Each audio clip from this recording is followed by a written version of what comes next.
दोस्तों स्टडी 91 के YouTube channel में आप सभी का बहुत बहुत स्वागत है। और आज हम लोग पढ़ने जा रहे हैं केमिस्ट्री यानी रसायन विज्ञान को। और आज का टॉपिक देखिए कितना महत्वपूर्ण टॉपिक है दोस्तों। आज हम लोग सीखेंगे किसके बारे में, परमाणु के नाभिक के बारे में। वैसे परमाणु के स्ट्रक्चर की बात आती है तो उसके बारे में पहले भी आपको पढ़ा चुका हूं, बट इस टॉपिक को शुरू करने से पहले मैं पीछे की चीजें आपको रिवाइज कराऊंगा, ठीक है। दूसरा है दोस्तों कि ऑर्बिट किसे कहा जाता है या सब ऑर्बिट किसे कहा जाता है। केमिस्ट्री पढ़ने के दौरान आपने पढ़ा होगा KLMN, ये उसकी कक्षाएं होती हैं जिसमें इलेक्ट्रॉन घूमता है। और इसके अलावा SPDF का नाम सुना होगा, जो सब ऑर्बिट के रूप में जाने जाते हैं, जिसमें इलेक्ट्रॉन भरा होता है, ठीक है। तो इलेक्ट्रॉन भरने का भी अपना नियम होता है जिसे इलेक्ट्रॉनिक विन्यास कहा जाता है। उस तथ्य के बारे में पढ़ा जाएगा और सबसे मजा आएगा मुझे क्या पढ़ने में, बोरबरी का नियम पढ़ने में और अफबाउ का सिद्धांत पढ़ने में। ये दोनों सिद्धांत, ये दोनों नियम आज मैं आपको सिखाने वाला हूं और किस तरह से ये इलेक्ट्रॉन जो यहां पर भरते हैं वो पूरी की पूरी प्रक्रिया आपको बता पाऊंगा। ये इमेज आपको याद आ रहा होगा, इंटरमीडिएट की याद दिला रहा होगा। तो जो छोटे बच्चे हैं उनके लिए भी काफी इंपॉर्टेंट है और जो लोग कंपटीशन एग्जाम की तैयारी कर रहे हैं उनके लिए भी बहुत इंपॉर्टेंट है। तो चलिए स्टार्ट करते हैं। एक बात और याद रखिए, स्टडी 91 का एप्लीकेशन आ चुका है तो जल्दी से प्ले स्टोर से आप डाउनलोड कर लीजिए। अगर आप चाहते हैं बेहतर स्टडी करना तो आप इस एप्लीकेशन के माध्यम से सबसे बेहतरीन तरीके से पढ़ाई कर सकते हैं। चलिए स्टार्ट करते हैं दोस्तों। पहला टॉपिक हमारा है परमाणु का नाभिक यानी न्यूक्लियस ऑफ एटम। जो परमाणु होता है उसका नाभिक क्या होता है। नाभिक के बारे में वैसे बहुत सारी बातें हम लोग जानते हैं। आप क्या क्या जानते हैं मैं बताऊं, आप क्या जानते हैं सुनिए ध्यान से।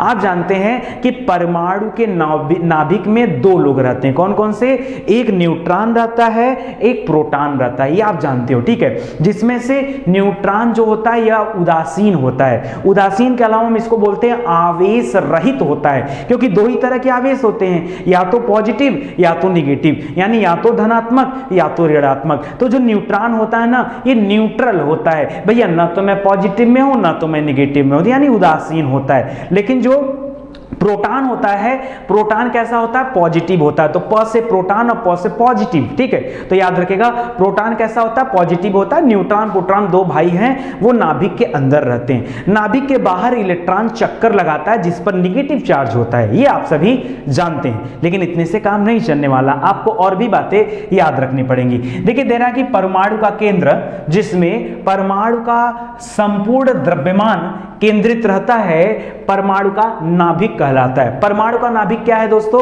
खाली आप इतना मत बताइए कि उसके अंदर न्यूट्रॉन प्रोटॉन रहते हैं, ये परमाणु का नाभिक है। नहीं, वो तो रहते हैं, अलग बात है। अगर आपसे कोई पूछे कि परमाणु का नाभिक किसे कहा जाता है तो आप बताइए जहां पर उस परमाणु का संपूर्ण द्रव्यमान केंद्रित होता है, वही तो सेंटर में होता है, तभी तो उसको न्यूक्लियस का नाम दिया जाता है, ठीक है।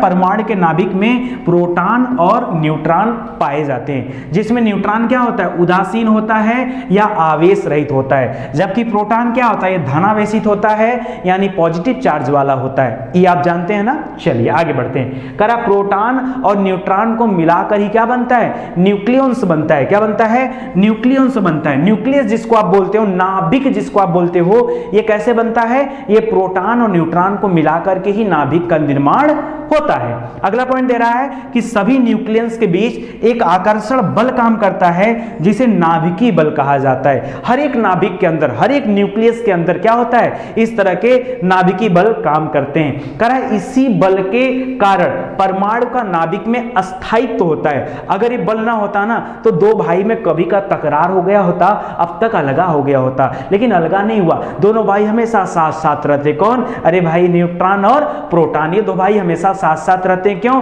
क्योंकि इनके बीच में नाभिकीय बल काम करता है। कैसे याद करेंगे, क्योंकि इसका नाम ही नाभिक है, तो नाभिक के अंदर जो बल काम करता है वो नाभिकीय बल है, ठीक है। चलिए आगे बढ़ते हैं। आगे जरा नाभिक में होने वाली अभिक्रिया को, जो अभिक्रिया नाभिक के अंदर होती है उस अभिक्रिया को नाम दिया जाता है नाभिकीय अभिक्रिया। जो बल नाभिक के अंदर काम करता है उसको नाभिकीय बल कहते हैं। तो नाभिक शब्द ही अपने आप में बहुत बड़ा है, बहुत कुछ समेट के रखे हुए, ठीक है। तो खाली आप ऐसा मत समझिए कि नाभिक का मतलब प्रोटॉन और न्यूट्रॉन होता है, ना ना, केवल इतने से बात नहीं बनता। आप बताइए नाभिक के अंदर जो बल काम करता है वो नाभिकीय बल, नाभिक के अंदर जो अभिक्रिया होती है वो नाभिकीय अभिक्रिया कहलाती है। और अभिक्रियाएं कितने तरह की होती है? 2 तरीके की होती हैं। आपने सुना है, एक सुना है नाभिकीय संलयन, दूसरा सुना है नाभिकीय विखंडन। ठीक है, नाभिकीय संलयन की बात करें तो नाभिकीय संलयन से ऊर्जा पैदा होता है। जैसे सूर्य क्या है? एक तरह का तारा है। सूर्य क्या है? एक तरह का तारा है, और तारे के अंदर नाभिकीय संलयन की प्रक्रिया चलती है, तभी तो तारे में ऊष्मा पैदा होती है। तो सूर्य भी तारा है, सूर्य में भी नाभिकीय संलयन की प्रक्रिया हो रही है। नाभिकीय विखंडन कब होता है? जब ये टूटकर अलग होते हैं। जैसे कहीं पर परमाणु बम अगर फटता है तो वहां पर नाभिकीय विखंडन होता है। ठीक है, और आपको तो पता होगा कि नागासाकी और हिरोशिमा का नाम सुना होगा। ठीक है, और किस तरह से जापान में नागासाकी हिरोशिमा पर 1945 में अमेरिका ने 2 परमाणु बम गिराए थे। एक बम का नाम क्या था? फैट मैन, दूसरे बम का नाम था लिटिल मैन। ठीक है, लिटिल बॉय और फैट मैन, लिटिल बॉय और फैट मैन, तो दोनों याद रखिएगा, काफी इंपॉर्टेंट है। खैर, ये तो बात की बात है। मुद्दे पे आता हूं तो नाभिकीय विखंडन और नाभिकीय संलयन, ये 2 तरह की अभिक्रियाएं होती हैं जो नाभिक के अंदर होती हैं, या तो जुड़ने की या तो टूटने की, विखंडित होने की। चलिए आगे बढ़ते हैं दोस्तों। अगला पॉइंट देखिए क्या दे रहा है। अगला बता रहा है नाभिक का परमाणु का नाभिक। अब इसके बारे में देखिए, ये इस तरह से आपको पॉजिटिव चार्ज दिख रहा है रेड वाला, ये जो पॉजिटिव चार्ज दिख रहा है ना, यही क्या है? यही प्रोटॉन है। और इस पॉजिटिव चार्ज वाले प्रोटॉन के बगल में आपको शायद ना दिख रहा होगा, ग्रे कलर का है, अभी मैं दिखा दे रहा हूं। वो ग्रे वाला क्या है? वो न्यूट्रॉन है, क्योंकि उदासीन है इसलिए वो यहां पर है। और ये जो चक्कर लगा रहा है दोस्तों ना, ये जो चक्कर लगा रहा है, देखिए धीरे धीरे सब चक्कर लगा रहे हैं, यहाँ पे कुछ ही चलते हुए दिख रहे हैं, लेकिन ऐसा नहीं है, सब चक्कर लगा रहे हैं काफी स्पीड में। ये इलेक्ट्रॉन है जिस पर निगेटिव चार्ज होता है और ये नाभिक के चारों ओर घूमता है। तो ये नाभिक के बीच में और इसके चारों तरफ ये क्या करते हैं? चक्कर लगा रहे हैं। आगे देखिए दे रहा है, कह रहा है इलेक्ट्रॉन नाभिक के, एक सेकेंड, इलेक्ट्रॉन आगे देखिए ध्यान से, कह रहा है इलेक्ट्रॉन नाभिक के चारों ओर चक्कर लगाता है जो ऋणावेशित तो होता है। इसके बारे में तो आप सभी जानते हैं ना। आगे दे रहा हाइड्रोजन, अपवाद याद रखिए, परीक्षा में ना अपवाद ही आपसे पूछा जाता है, बहुत ज्यादा पूछा जाता है। क्यों? क्योंकि अपवाद ऐसा होता है जो जनरली लोगों को पता नहीं होता है। तो दोस्तों हाइड्रोजन से संबंधित एक समस्थानिक है प्रोटियम, उसका नाम है, इसको 1H1 कहा जाता है। ये प्रोटियम के नाभिक में कोई भी न्यूट्रॉन नहीं पाया जाता है। अभी अगर आपसे कोई पूछ दे भाई नाभिक में क्या पाया जाता है, आप तुरंत कहोगे भाई न्यूट्रॉन और प्रोटॉन पाया जाता है। लेकिन मैं अगर पूछ दूं आपसे कि बताइए प्रोटियम के नाभिक में क्या पाया जाता है, तो आप क्या कहोगे? केवल प्रोटॉन पाया जाता है, वहां न्यूट्रॉन नहीं पाया जाता। अपवाद है, और अपवाद वाले प्रश्न आपकी परीक्षा में पूछे जाते हैं, तो आप थोड़ा सा एक्टिव रहिएगा इनको लेकर के। चलिए आगे बढ़ते हैं दोस्तों। अगला पॉइंट है कि ऑर्बिट क्या होता है, कक्षा क्या होता है? क्या होता है कक्षा? सुनिएगा, कह रहा परमाणु के नाभिक के चारों ओर, जो परमाणु का नाभिक है ना, प्रायः जिसके अंदर प्रोटॉन और न्यूट्रॉन 2 भाई रहते हैं, उस नाभिक की बात कर रहा है, जिसको हम न्यूक्लियस कहते हैं, जहां पर परमाणु का पूरा द्रव्यमान केंद्रित रहता है। यही हम लोगों ने पढ़ा ना, तो इसको याद रखिएगा। लिख रहा परमाणु के नाभिक के चारों ओर इलेक्ट्रॉन विभिन्न वृत्तीय पथों पर चक्कर लगाते हैं। अभी तक तो हम यही जानते हैं कि चक्कर लगाते हैं, लेकिन इनके पथ अलग अलग होते हैं। बहुत सारे विभिन्न अलग अलग पथों पर इलेक्ट्रॉन क्या करते हैं? चक्कर लगाते हैं। ये जो वृत्तीय पथ होते हैं ना, वृत्ति माने क्या होता है? गोल, गोलाकार, वृत्ति माने गोलाकार। तो ये जो गोलाकार पथ है ना, इसी को क्या नाम दिया जाता है? इसी को कक्षा कहा जाता है। कक्षा यानी क्लास मत बोलिएगा, यहां पे कक्षा का तात्पर्य किससे है? ऑर्बिट से है। किससे है? ऑर्बिट से है। ठीक है, ऑर्बिट से, इसको याद रखिएगा। तो कह रहा है इसको कक्षा कहा जाता है, या कहीं कहीं पर इसको सेल नाम दिया गया है, या कहीं कहीं पर इसको ऊर्जा स्तर भी कहा जाता है। क्या कहा जाता है? ऊर्जा स्तर कहा जाता है। कक्षा को ऊर्जा स्तर कहा जाता है। भाई कक्षा को ऊर्जा स्तर क्यों कहा जाता है, ये बात आपको समझ में नहीं आई होगी। अभी मैं आपको कहानी में समझाता हूं कि इसको ऊर्जा स्तर का नाम क्यों दिया गया। अभी याद रखिए आप, इसके 4 नाम क्या क्या? कक्षा है, सेल है, ऊर्जा स्तर है, ऑर्बिट है। ऑर्बिट, ठीक है, ये 4 नाम आपको याद रखना है। चलिए आगे बढ़ते हैं। कह रहा है इन कक्षाओं को कुल 4 कक्षाएं होती हैं। 5वीं कक्षा नहीं होगा, 6वीं कक्षा नहीं होगा, गिन के 4 कक्षाएं होती, 4 से ज्यादा कक्षा नहीं होती। आप पूछोगे क्यों नहीं होती है, तो उसके पीछे रीजन है कि जितना तत्व अभी तक खोजे गए हैं वो इन 4 में ही आ जाते हैं, इससे ज्यादा नहीं होता है। तो क्या क्या नाम दिया गया? एक का नाम दिया गया KLMN, KLMN, ठीक है। तो याद रखिए इस तरह से 4 कक्षा होता है। कह रहा किसी कक्षा में इलेक्ट्रॉन की अधिकतम संख्या कितनी होती है? 2n² होती है। तो आपसे परीक्षा में पूछता है भाई किसी कक्षा में इलेक्ट्रॉन की अधिकतम संख्या कितनी हो सकती है? 2n²। अब आप कहोगे सर बीच में यन क्या आपने बोल दिया लाके, यार यन कुछ नहीं है, पता है यन माने आपको परेशान करना। यन क्या कर रहा है, आपको परेशान कर रहा है, एक्चुअली यन कुछ है नहीं, ठीक है। यन क्या है सर, ये जो 4 कक्षा मैंने बोला ना, KLMN, अंगुली ऐसे दिखाओ मेरे को, अंगुली दिखाओ, मैं बता रहा हूं यन क्या, अभी आप खुद ही बताओगे दोस्तों। ये भी यन है, ये भी यन है, ये भी यन है, ये भी यन है। आप कहोगे नहीं सर मजाक करेगा, चारों यन है। हाँ चारों यन है। अभी तो आपने सर कहा कि ये K है, ये L है, M है, यन है, झगड़ा हो गया ना दो लोगों में। यार छोड़ो ना यार, एक काम करो ना, इसको बोलो 1, इसको बोलो 2, इसको बोलो 3, इसको बोलो 4, कोई दिक्कत आपको? अच्छा सर आपके कहने का मतलब है K बराबर 1, हाँ, L बराबर 2, हाँ, M बराबर 3, हाँ, N बराबर 4, हाँ सर इसका मतलब है कि जहां पर 2n² है, अगर वहां पर n की जगह 1 रख दिया जाए, 2 रख दिया जाए, 3 रख दिया जाए, 4 रख दिया जाए, तो उत्तर हमें मिल जाएगा। देखो कैसे उत्तर मिलता है, देखो आओ दिखाता हूं। ये देखो K है, L है, M है, N है। रुको थोड़ा बड़ा करता हूं, थोड़ा बड़ा करता हूं ताकि आपको अच्छे से दिखे। दिख रहा है अच्छे से, ठीक है। ये आपका K है, सुनिएगा ध्यान से सुनिए, पूरी केमिस्ट्री घोल के पिला देनी यार। ओहो कहां पे चले गए हम लोग, सिट।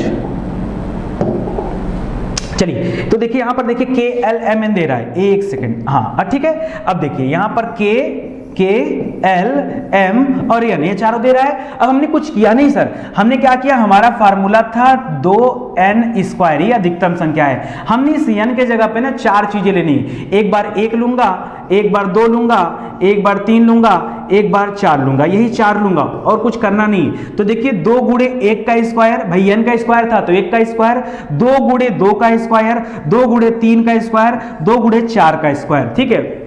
तो 1 का स्क्वायर कितना होता है, 1 ही होता है, मतलब 2 एकम 2। यहां पे देखिए 2 का स्क्वायर 4 हो जाएगा और 4 दूना के 8 हो गया, ठीक है। 3 का स्क्वायर क्या हो जाएगा, 3 त्रिका के 9, 9 दूना के 18 हो गया और 4 का स्क्वायर 4 चौका 16, 16 दूना के 32 हो गया। तो यहां पे पता ये चला हमारे पास क्या उत्तर निकल कर आया, हमारे पास उत्तर निकल के आया 2, 8, 18, 32, 2, 8, 18, 32। ये 2, 8, 18, 32 क्या है, ये अधिकतम इलेक्ट्रॉनों की संख्या है। मतलब K वाली कक्षा में कितने लोग, कितने इलेक्ट्रॉन अधिकतम रह सकते हैं, गिन के 2, कभी जिंदगी में 3 नहीं रह सकता, 3 कभी रह ही नहीं सकता, 2 ही लोगों की सीट है। ट्रिपलिंग कर दिया चालान कट जाएगा आपका, ठीक है। ट्रिपलिंग नहीं करना गलती से। ये देखो L वाली जो गाड़ी है ना, इसमें 8 इलेक्ट्रॉन रह सकते हैं। अच्छा आप कहोगे सर 7 भी रह लेंगे क्या, बत्तरी, अरे 8 लोगों की सीट है तो 7 लोग नहीं बैठ पाएंगे, बैठ जाएंगे ना, मजाक कर रहे हो क्या हमसे, ऐसा मजाक मत किया करो भाई। सर 5 लोग बैठ जाएंगे क्या, हाँ भाई हाँ यार, 8 लोगों की सीट है, आप 5 बिठा लो, 6 बिठा लो, मेरे कहने का मतलब है भैया 9 नहीं बिठा सकते, अधिकतम 8 बिठा सकते हो, 9 नहीं बिठा सकते। 9 लोग होंगे तो अगली गाड़ी में जाना पड़ेगा, किसमें, M में। M में 18 लोग बैठ सकते हैं, बढ़िया गाड़ी है, 18 लोग बैठ सकते हैं, और N वाले में 32 बैठ सकते हैं। याद रखिएगा, अगर आप इसको भूलें आपकी जिंदगी में, याद रखिए शनि प्रवेश कर जाएगा, भूलना मत गलती से। अब भूलोगे कैसे, आप खाली इतना याद रखो ना, 2n²। और n क्या है, n कक्षा के नाम है, KLMN 1 2 3 4, आप रख दो, उत्तर अपने आप पता चल जाएगा, 2, 8, 18, 32। चलो अब मैं आपको अपनी कहानी पर लेके आता हूं आगे। तेरा दोस्तों किसी परमाणु के अंतिम कक्षा में इलेक्ट्रॉनों की अधिकतम संख्या कितनी होती है, 8 होती है अंतिम कक्षा में। अब 8 से ज्यादा भी इलेक्ट्रॉन नहीं हो सकते अंतिम कक्षा में, आखिरी वाले में। चलो अभी तो इसको हम लोग देख लेंगे, अभी फिलहाल आप 2, 8, 18, 32 आप इतना याद रखो, 2, 8, 18, 32, 2, 8, 18, 32, 2, 8, 18, 32, 2, 8, 18, 32, आप खाली अभी इतना ही याद रखो। देखो ये तो बड़ा कलाकारी हो गया, मजा आ जाता है इस तरह से। मतलब जब मैं कभी मैं खुद, ये तो मैं खुद से बैठ के बनाता हूँ कि नहीं कैसे आपको पढ़ाना है और किस तरीके से मैं चीजें करूँ कि आपको याद आए, तो बड़ा मेहनत लगता है इन सब चीजों को करने में, ठीक है। लेकिन हाँ पढ़ने पढ़ाने में मजा भी आता है। सुनिए यहाँ देखिए कहानी क्या दे रहा है, आगे भी ऑर्बिट के बारे में और बता रहा है। कंडीशन है छोटी सी, याद कर लेना, बहुत बड़ी कंडीशन नहीं है। कह रहा है किसी परमाणु के अंतिम कक्षा के पहले वाली कक्षा को, भाई हो सकता है कि उस परमाणु में 2 ही कक्षाएं हो, 4 कक्षा मतलब अलग अलग हो सकता है। तो कह रहा है कि किसी अंतिम कक्षा के पहले वाली कक्षा को क्या कहा जाता है, पेनल्टीमेट कक्षा कहा जाता है। क्या बोला जाता है, पेनल्टीमेट कहा जाता है। और याद रखिए पेनल्टीमेट वाले कक्षा के पहले वाले कक्षा को क्या बोलते हैं, एंटी पेनल्टीमेट बोलते हैं। कोई दिक्कत आपको नहीं समझ में आया? मान लो ऐसे दोस्तों KLMN है, ठीक है, KLMN है, K सबसे नजदीक होता है, ठीक है। उसके बाद अब देखिए यहाँ K वाले में देखिए केवल 2 लोग दौड़ रहे हैं, देखिए आप ध्यान दे रहे हैं, ये K वाले में देखिए केवल 2 लोग दौड़ रहे हैं, चक्कर लगा रहे हैं। और जो दूसरा वाला कक्षा है ना, इसमें 8 लोग दौड़ रहे हैं, 8 लोग दौड़ रहे हैं, ठीक है। अच्छा मैं अभी दिखा देता हूं, रुकिए अभी मैं गिन के आपको दिखा देता हूं, नहीं तो आप हो सकता है भूल जाए। 1 मिनट, देखिए रुक गया। अब रुकने के बाद देखिए ये अंदर वाली कक्षा है ना, देखिए इसमें 2 लोग चक्कर लगा रहे हैं, दिखा आपको 2 लोग चक्कर लगा रहे हैं। ये देखिए यहां पर इस वाले कक्षा में गिनते हैं 1 2 3 4 5 6 7 1 मिनट 8 लोग चक्कर लगाते हैं। तो समझ में आ गया, यानी K वाली कक्षा में अधिकतम 2 इलेक्ट्रॉन हो सकते हैं, L वाली कक्षा में अधिकतम 8 इलेक्ट्रॉन हो सकते हैं, M वाली कक्षा में 18 हो सकते हैं, N वाली कक्षा में 32 इलेक्ट्रॉन हो सकते हैं। और ये इसी क्रम में जो है ये चक्कर लगा रहे हैं, ठीक है। तो इसको आप याद रखिएगा, ठीक है। प्लस देखिए एक चीज और यहाँ पे दे रहा है एक, अच्छा ये तो अलग अलग चीजों का दिया हुआ है तो इसको आप समझिए। अच्छा अलग कंडीशन देखिए, अब यहाँ पे जो मैंने आपसे कहा कि किसी कक्षा के पीछे वाली कक्षा को क्या बोलते हैं, पेनल्टीमेट ऑर्बिट बोलते हैं, और उसके भी पीछे चले जाओगे तो एंटी पेनल्टीमेट बोलते हैं। क्या बोलते हैं, एंटी पेनल्टीमेट बोलते हैं, ठीक है। इतनी बातें आप याद रखिएगा। आगे बढ़ते हैं और कुछ अच्छी चीजें आपको और भी समझाता हूं, सुनिए। कह सब ऑर्बिट क्या होता है, भाई ऑर्बिट तो मैंने समझ लिया हम लोगों ने क्या होता है, ये सब ऑर्बिट भी होता है, सुनिएगा। कक्षा जो होती है, अच्छा कक्षा क्या होता है, K L M और N, यही 4 कक्षा थी। कक्षा छोटे छोटे भागों में बंटी होती है, छोटे छोटे भागों में बटी होती है, और ये जो छोटा छोटा हिस्सा बट रहा है ना, इसी को उप कक्षा कहा जाता है। क्या कहा जाता है, उप कक्षा कहा जाता है, सब ऑर्बिट का नाम दिया जाता है। कक्षा छोटे छोटे हिस्सों में बटा होता है जिसे उप ऑर्बिट कहा जाता है। कक्षा कितना होता है, 4, K L M N, 2 8 18 32, ठीक है। चलो आगे कहते हैं, कह रहा है कि जो उप कक्षा होती है ना, सब ऑर्बिट होता है, ये भी 4 होते हैं, SPDF SPDF KLMN लाइंस है ना, SPDF लाइंस नहीं, लेकिन आपको याद रखना है, ठीक है। SPDF याद रखिएगा, SPDF, ठीक है। तो PDF आपको याद होगा ना, PDF आप हमेशा मांगते हो सर PDF दे दीजिए, तो सर से IR हटा लो, सर को बोलो यस, ठीक है, और PDF, ठीक है। तो SPDF याद रख लेना, SPDF, ठीक है, इसके द्वारा प्रदर्शित किया जाता है। ध्यान दीजिए, अगर दोस्तों मैं K कक्षा की बात कर दूं तो याद रखिए K कक्षा में सिर्फ एक उप कक्षा होती है। कितनी होती है, सिर्फ एक उप कक्षा होती है। वो कौन सी है, यस उप कक्षा, ठीक है, यस उप कक्षा। दूसरा है जो यल है, ये दूसरे नंबर पे आता है ना, तो दूसरे नंबर वाले में 2 उप कक्षा होती है। सर इसका मतलब है यम में 3 उप कक्षा होती है और यन में 4 उप कक्षा होती है। यही मतलब है क्या सर आपका, हाँ यही मतलब है। K में कितना, क्योंकि K पहले नंबर है तो इसमें एक उप कक्षा होती है, एक सब ऑर्बिट होता है, एक सब ऑर्बिट होता है K वाले में, ठीक है। K ऑर्बिट में एक सब ऑर्बिट है, L ऑर्बिट में 2 सब ऑर्बिट है, ठीक है। अब वो 2 कौन से होंगे, तो मान लीजिए इसमें यस सब ऑर्बिट था तो इसमें 2 उप कक्षा होती तो इसमें यस और P दोनों आ जाएंगे, ठीक है, यस और P दोनों आ जाएंगे। करा यम कक्षा में 3 सब ऑर्बिट होते हैं, ठीक है। तो यहां पे क्या आ गया, यस P और D आ गया, क्या आ गया, यस P और D आ गया। और यन कक्षा में कितने होते हैं, 4 सब ऑर्बिट होते हैं। तो यहां पे क्या आ गया, यस भी आ गया, P भी आ गया, D भी आ गया और F भी आ गया।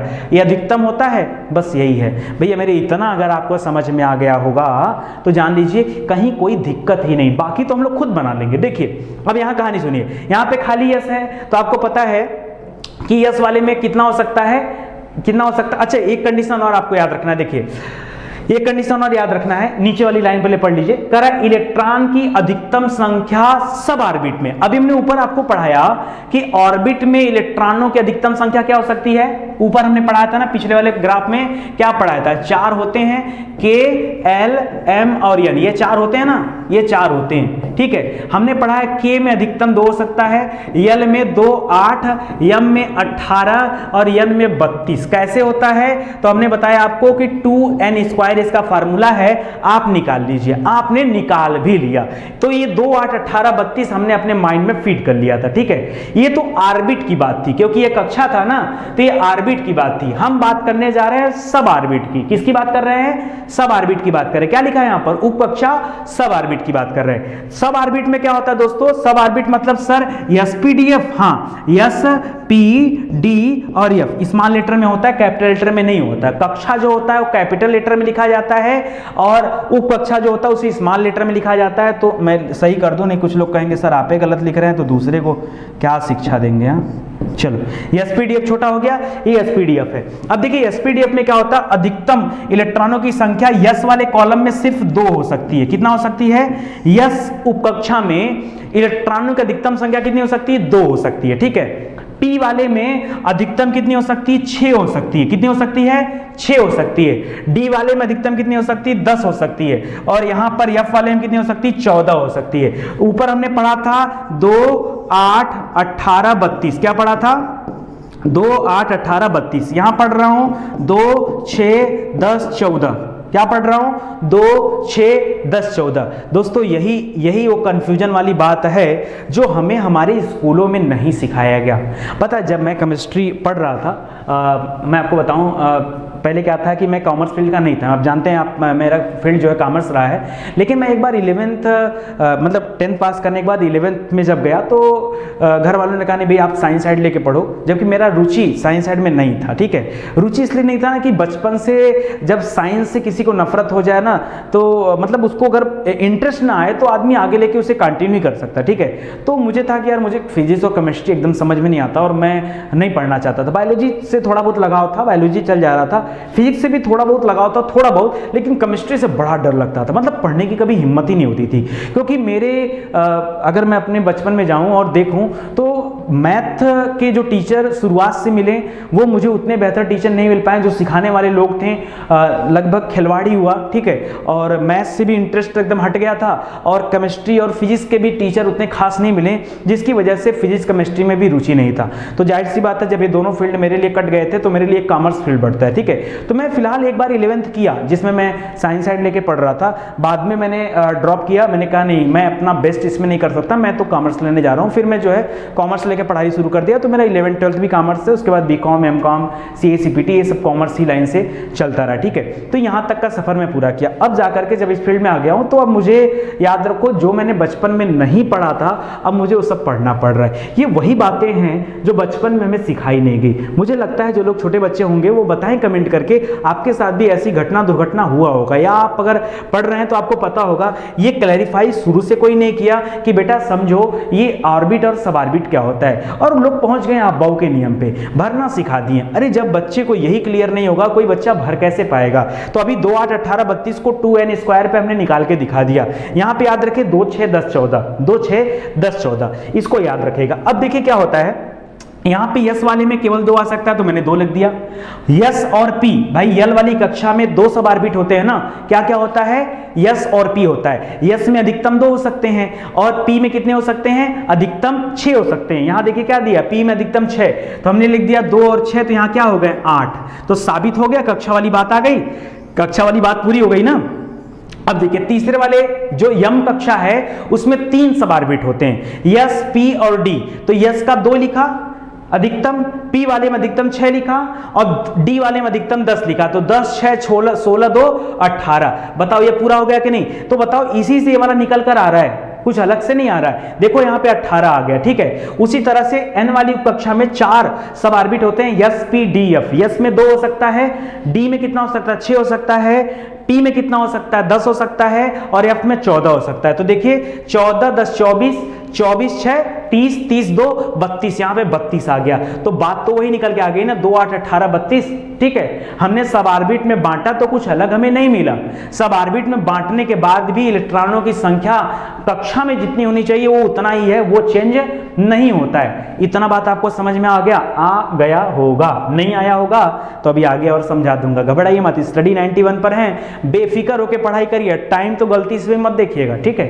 चलिए आगे बढ़ते हैं। इलेक्ट्रॉनिक विन्यास क्या होता है? सर यही वो शब्द है जो शब्द ही हमें याद था लेकिन इसके बारे में पता नहीं था। इलेक्ट्रॉनिक विन्यास सुनिए ध्यान से, इसको इंग्लिश में बोलते हैं इलेक्ट्रॉनिक कॉन्फ़िगरेशन, ठीक है। अभी कॉन्फ़िगरेशन होता कैसे सुनिए, कह रहा विभिन्न कक्षा तथा उप कक्षाओं में इलेक्ट्रॉन के वितरण को ही क्या कहा जाता है, इलेक्ट्रॉनिक विन्यास कहा जाता है। आपने अभी तक फार्मूला सीखा कि भाई किस कक्षा में कितना हो सकता है।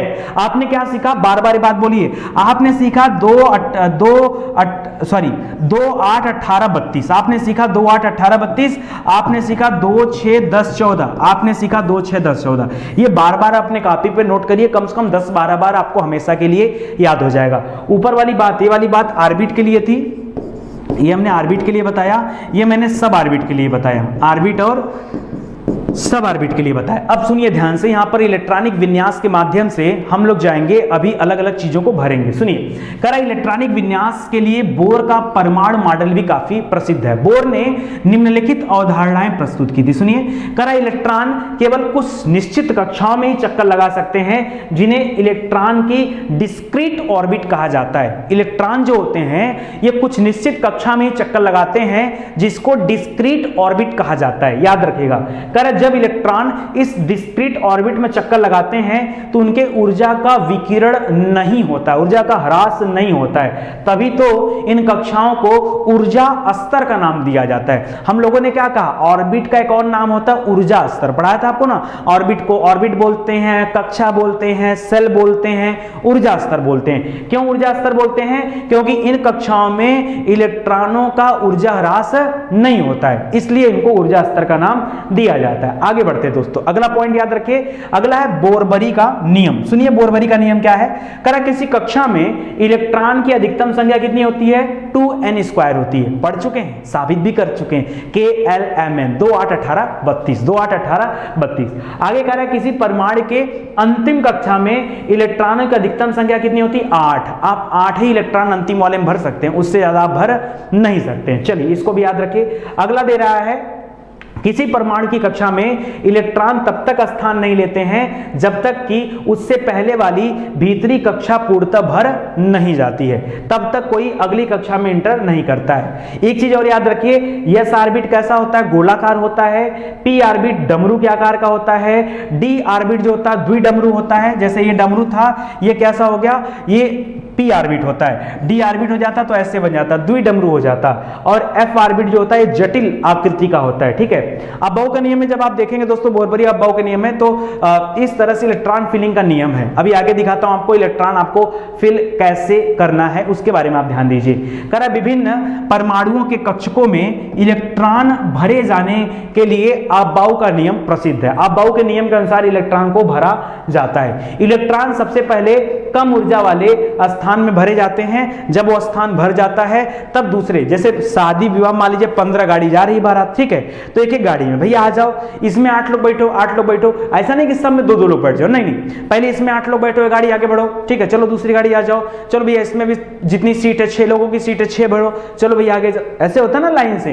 तो एक एक जब कक्षा बढ़ती जाती है तभी अगले वाले में जाते हैं। ऐसा नहीं कि थोड़ा थोड़ा सब में जाके बैठ गए, नहीं, ऐसा नहीं होता है। ठीक है, तो इसको याद रखिए। कारण उनको भरने के बाद ये उच्च ऊर्जा वाले कक्षकों की अपेक्षित ऊर्जा की तरफ बढ़ते हैं और वहां पर भरते हैं। तो यहां पर 2 6 10 14 आप याद रखेगा और इसी के अनुसार जो इलेक्ट्रॉन भरे जाते हैं। ठीक है, अब इनका जो सीक्वेंस होता है ना, वो कुछ ऐसा सीक्वेंस होता है। देखिए कुछ ऐसा सीक्वेंस बनता है और यही सीक्वेंस हमको बड़ा कंफ्यूजन में लाके खड़ा कर देता है। जैसे आपने लिख लिया यहाँ पे कक्षा हो गया, यानी क्या हो गया, कक्षा हो गया, और यहाँ पर देखिए ऐसे ही चलता रहता है, ऐसे चलता है। ठीक है, आपने भरा सीधा है, ये ऐसे सीधा भरा है। देखिए ये भी 1s है, यहाँ पे 2sp है, यहाँ पे 3spd है, 4 पे 4spdf है। तो 2 बार रहता है spdf 2 बार रहेगा, फिर उसके बाद एक घटता जाएगा। ठीक है, तो जैसे इतना हुआ फिर एक घटेगा, 5spdf, अब इसके बाद 3 वाला आएगा, 6spd, फिर उसके बाद sp, फिर लास्ट में s, फिर मतलब ऊपर से नीचे से दोनों तरफ से बराबर है।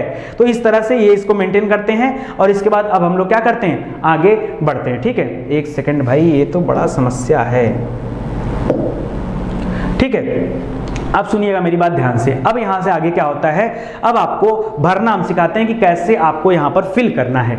अब देखिए यहां पर मान लीजिए ऑक्सीजन है, ऑक्सीजन में कितने होते हैं अधिकतम, 8 आपको भरना है। कितना भरना है, 8। अब कुछ चीजें आपको अभी ये देखिए, ये मुझे कल पढ़ाना था बट आज मैं ट्रायल के रूप में आपके सामने दे रहा हूं कि नहीं, ये आप देखो 2 क्वेश्चन मैं आपको करने के लिए दूंगा कि वो 2 क्वेश्चन भी आप देखो। ठीक है, एक मैं बता रहा हूं, बाकी आपको खुद से करना है। कल इसके बारे में मैं डिटेल से क्लास लूंगा, क्योंकि क्योंकि बहुत सारे बच्चों के एग्जाम में भी ये पूछे जाते हैं या फिर जो बड़े एग्जाम है उसमें आते हैं, तो मेरा काम है पढ़ाना, इसलिए मैं पूरे टॉपिक को अच्छे से आपको कवर कराऊंगा, ठीक है। तो आप जरा ध्यान दीजिए और इसको बताइए। मान लीजिए ऑक्सीजन का परमाणु क्रमांक कितना होता है? 8। अच्छा, कुछ लोग ऐसे भी होंगे जिनको यही नहीं याद होगा, ये तो बड़ी समस्या हो गई यार, फिर मैं इसको पढ़ा के क्या करूंगा, तो चलो पहले एक बार इसको बताओ। मान लो एक कर लो, उसके बाद आपको सिखाता हूं। ये 8 क्या है दोस्तों? परमाणु क्रमांक है। क्या है? परमाणु क्रमांक है। अब मान लो 8 यहां पे दिए है, 8 है तो 8 आपको भरना है। इलेक्ट्रॉन कितना फिल करना है? 8 आपको यहां पे फिल करना है। 8 कैसे फिल करोगे? देखो यहां पे जो यस वाला होता है, हमने क्या पढ़ा था? यस वाले में आप 2 भर सकते हो,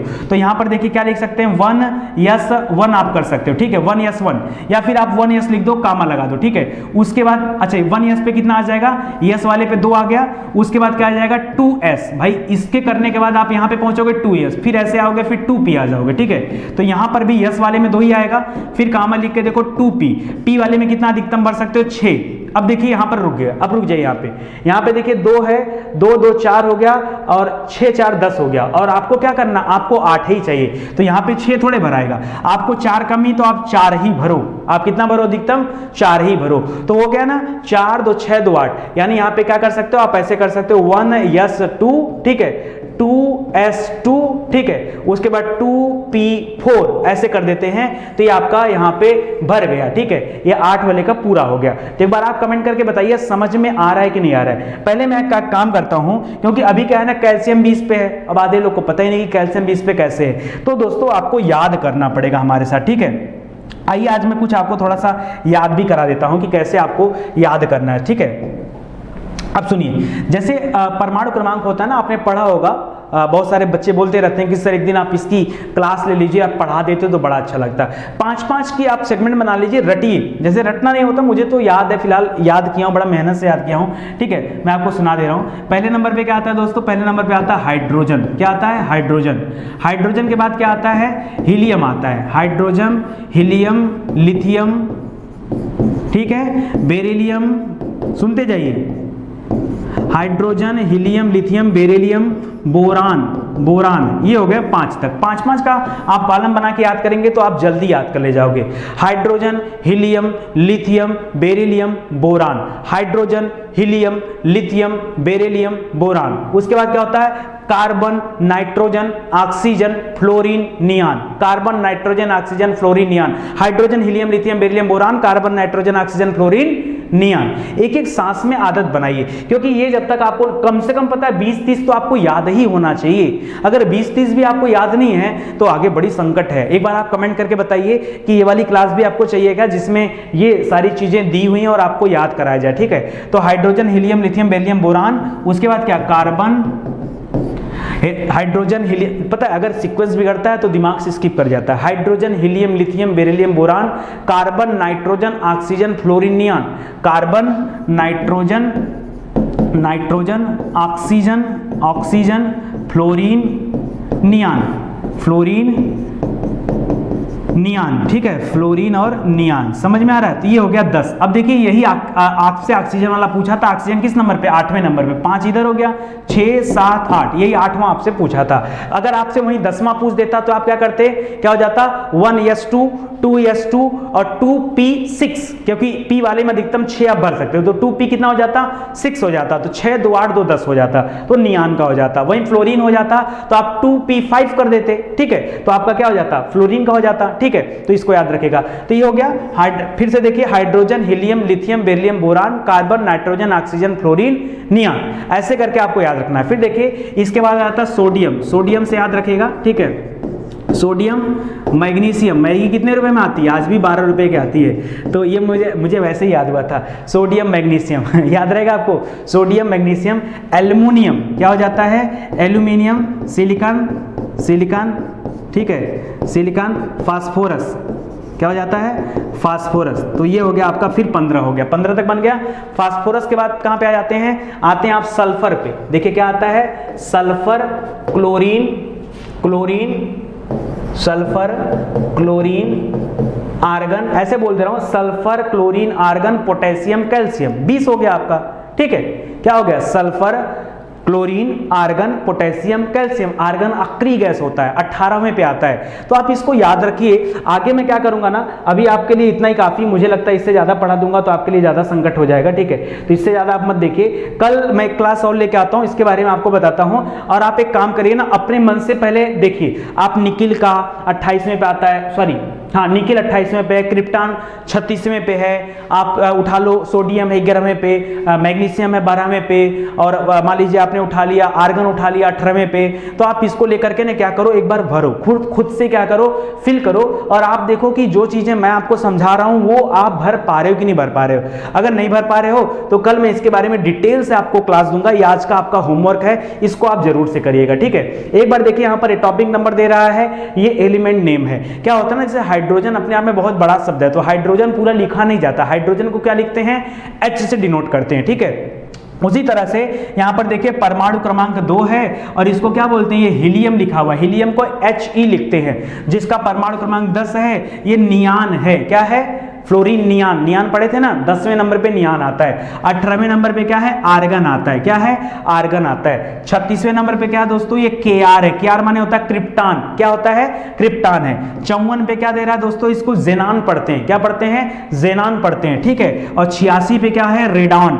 रेडॉन, रेडॉन गैस का नाम सुना है ना, वायुमंडल में नहीं पाया जाता, लेकिन जब कभी ज्वालामुखी आने वाला होता है या फिर सुनामी आने वाला होता है या भूकंप आने वाला होता है तो वायुमंडल में रेडॉन गैस की मात्रा बढ़ जाती है, वही रेडॉन है, ठीक है। इसको आर्यन से डिनोट करते हैं। तो ये है, अगर इनके कन्फिगरेशन की बात करें दोस्तों तो दो तरह से कन्फिगरेशन होता है, एक नॉर्मल कन्फिगरेशन दिया है, ठीक है, और दूसरा दिया है रेगुलर पॉलीहाइड्रॉन, ठीक है। तो ये अलग अलग मेथड्स होते हैं, आगे मैं इनको बताऊंगा कि कैसे आपको इस मेथड पे क्या करना है, इन सभी डेटा को फिल करना है। यहां तो ऑर्बिट वाइज ही फिल कर दिया, 2 8 18 32 के फार्मूले पर रख दिया खाली, कैसे, यहां पे ऑर्बिट के हिसाब से रखा। ऑर्बिट में हमने पढ़ा 2 8 18 32, क्या पढ़ा, देखिए मैं एक बार सिखा दे रहा हूं आपको, ठीक है। ये बहुत कठिन चीज नहीं है, मैं इसलिए थोड़ा सा आपको हिंट दे रहा हूं। वैसे आज का टॉपिक खत्म हो गया, बट मैं आपको दिखाना चाहता हूं कि कैसे केमिस्ट्री आपको परेशान करती है। देखो यहां पर 2 है ना, तो यहां पे सिर्फ 2 ले लिया। यहां पे नियान 10वें पे आता है ना, तो हमने क्या पढ़ा था, KLMN होता है, K में अधिकतम कितना हो सकता है, 2 हो सकता है,